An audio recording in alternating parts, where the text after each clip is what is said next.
तो दोस्तों, आपने पिछली वीडियो में देखा कि किस प्रकार एक आग का विशालकाय गोला एक ग्रह यानी कि हमारी पृथ्वी में बदल गया और इसमें किस प्रकार जीवन की शुरुआत हुई व डायनासोर का विकास हुआ। अगर आपने अभी तक ये वीडियो नहीं देखा तो आई बटन पर क्लिक करके ये वीडियो देख लीजिए ताकि आप इस वीडियो से अच्छे से रिलेट कर पाएँ। तो शुरू करते हैं ये वीडियो। इस वीडियो को शुरू करने के लिए हमें एक बार फिर से समय में पीछे जाना होगा। आज से लगभग 650 मिलियन ईयर्स पहले इस वक्त पृथ्वी का वातावरण बेहद ही सुहाना था। चारों ओर हरियाली ही हरियाली थी।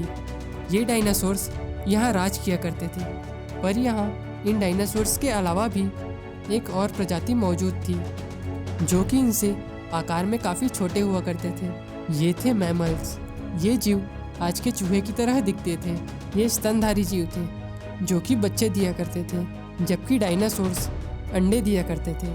असल मायने में ये मैमल्स ही हमारे पूर्वज थे जो कि आकार में बेहद ही छोटे हुआ करते थे। वह डायनासोर से बचने के लिए ज़मीन के अंदर बिलों में ही रहा करते थे। जब ये सभी जीव आराम से धरती पर अपना जीवन बिता रहे थे, तब इन्हें क्या पता था कि एक बड़ी मुसीबत इनके सामने आने वाली है। उस वक्त 10 किलोमीटर डायमीटर वाला एस्ट्रॉइड पृथ्वी के करीब बढ़ रहा था। पृथ्वी के ग्रेविटेशनल फील्ड में आते ही इसकी गति और भी तेज हो गई। करीब 70,000 प्रति घंटे की स्पीड से इसने धरती के वायुमंडल में प्रवेश किया। धरती के वायुमंडल में घुसते ही ये आग के गोले में बदल गया। इसकी रोशनी इतनी ज़्यादा थी कि इसके 800 किलोमीटर की रेडिएशन में आने वाले सभी जीव पूरी तरह से अंधे हो गए। जब ये एस्ट्रॉइड पृथ्वी से टकराया तब बेहद ही भयंकर विस्फोट हुआ, जिससे कि पृथ्वी का लाखों मैट्रिक टन धातु अंतरिक्ष में चला गया। विस्फोट वाली जगह पर 180 किलोमीटर चौड़ा व 20 किलोमीटर गहरा गड्ढा बन गया।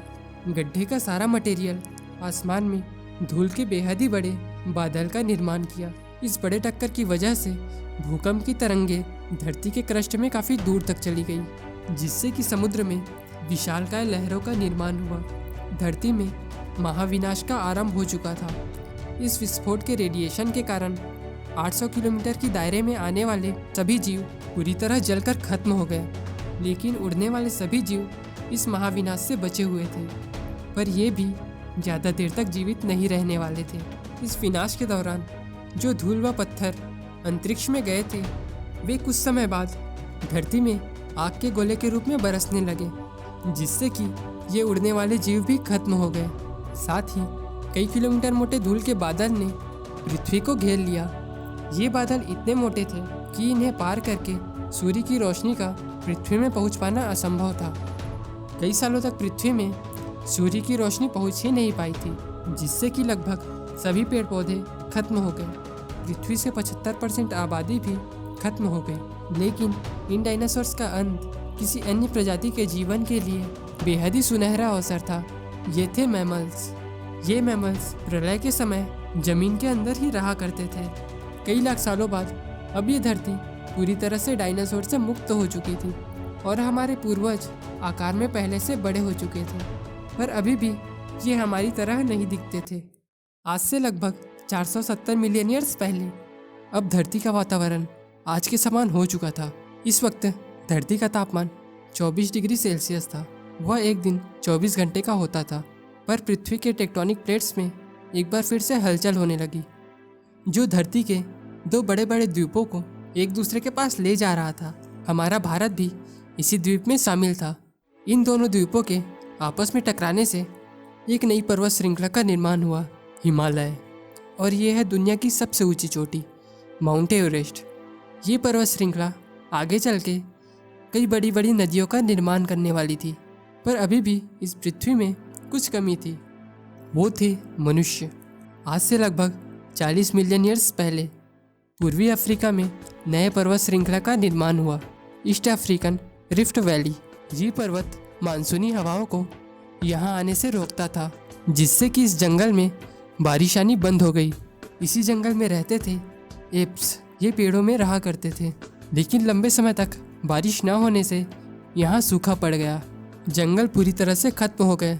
ये एप्स खाने की तलाश में पेड़ से नीचे उतरे। ये है एडिप्थिकस रेमिडस। इनका दिमाग केवल एक संतरे जितना बड़ा हुआ करता था। वह ये आकार में केवल 4 फीट के होते थे। कई हजार सालों के विकास के बाद ये अपने दोनों पैरों पर चलने लगे। अब इनका दिमाग भी तेजी से बढ़ रहा था। हमारे पूर्वज विकसित हो रहे थे। अब इन्होंने शिकार करने के लिए पत्थरों से औजार बनाना सीख लिया था। समय के साथ साथ हमारे पूर्वज ने आग की भी खोज कर ली। ये खोज इनके लिए बेहद ही फायदेमंद होने वाला था। ये उन्हें गर्मी, रोशनी व जानवरों से सुरक्षा देता था। आग से पके मांस को खाने में पहले से कम ऊर्जा खर्च होने लगी, जिससे कि ये ऊर्जा इनके मस्तिष्क में खर्च होने लगा। इनका मस्तिष्क पहले से काफ़ी बड़ा हो चुका था। ये है होमो इरेक्टस। ये अन्य जानवरों से बेहद ही बुद्धिमान थे।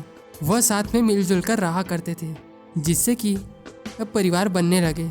इन्होंने अपनी बात को दूसरे तक पहुंचाने के लिए अलग अलग आवाज़ें निकालना शुरू कर दिया, जिससे कि इन्होंने भाषा का निर्माण किया, जिससे कि वे अपने मन की बात दूसरों तक पहुंचा सकते थे। ये इनके लिए बेहद ही बड़ी उपलब्धि थी। आज से लगभग 2 लाख साल पहले अब ये विकसित होकर आज के इंसान यानी कि होमो सेपियंस में बदल चुके थे। ये इस दुनिया के सबसे बुद्धिमान जीव थे। इनके पास औजार थे, इनके पास अपनी भाषा थी, वह सबसे बड़ी बात, इनके पास दिमाग था। अब हम वर्तमान में वापस आ चुके हैं। आज हम मनुष्य काफ़ी विकसित हो चुके हैं।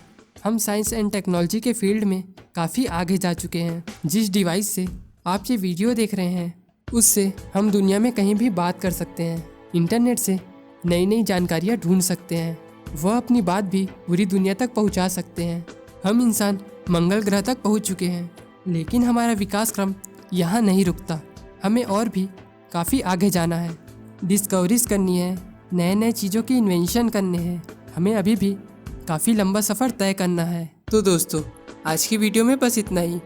अगर आपने अभी तक इस वीडियो को लाइक नहीं किया तो एक लाइक ज़रूर कर देना और कमेंट करके ये ज़रूर बताना कि आपको ये वीडियो कैसा लगा। साथ ही साथ चैनल को सब्सक्राइब करके नोटिफिकेशन बेल भी दबा देना और इस वीडियो को अपने दोस्तों और फैमिली मेम्बर्स के साथ शेयर करना मत भूलना। मिलते हैं एक नई इंटरेस्टिंग एंड नॉलेजेबल वीडियो में। तब तक के लिए टाटा, गुड बाय।